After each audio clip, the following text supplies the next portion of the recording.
விசேகர் அவர்களுடைய படத்தில் இன்னொரு ஐகானிக் டைலாக் என்ன அப்படின்னா, கவுண்டமணி போயிட்டு இருப்பாரு, எதிர்க்க ஒருத்தர் வருவார், இன்னும் படிக்க போகிறீங்களா, அப்போ இந்த வேலை யார் செய்யறது, அவர் ஒரு வேலையை செஞ்சுட்டு இருப்பார், கொஞ்ச நாளைக்கு நீ உன் பையனை செஞ்சுட்டு போங்க அப்படின்னு சொல்லி பேசுவார். அது இன்னை வரைக்குமே அது டைலாக் வைரல்.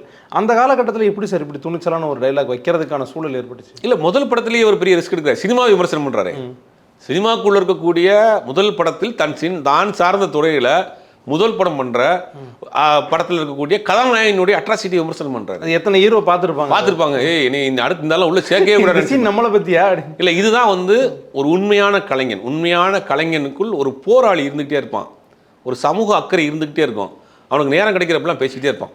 இப்போ உதாரணத்துக்கு எடுத்திங்கன்னா கலைஞருடைய அரசியல் விட்டுருங்க. அரசியல் சிலருக்கு ஏற்றுக்கொள்ளாத மாதிரி இருக்கும், ஏற்றுக்கொள்ளாத மாதிரி இருக்கும், அதை விட்டுருங்க, அதை தனியாக விட்டுருங்க.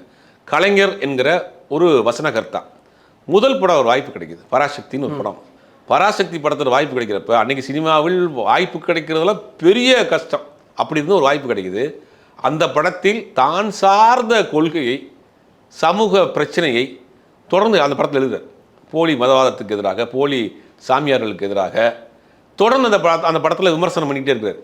கோயில் வந்து கொடியவர்களின் கூடாரம் ஆகிவிடக்கூடாது என்பதற்காகத்தான் பேசுகிறேன் அப்படின்னு எழுதுறாரு.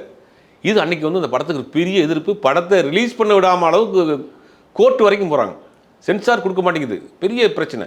அப்போ முதல் பட வாய்ப்பு ஒருத்தர் கிடைக்குது, எழுதிட்டு காசை வாங்கிட்டு பேசாமல் போயிருக்கலாம் அடுத்தது.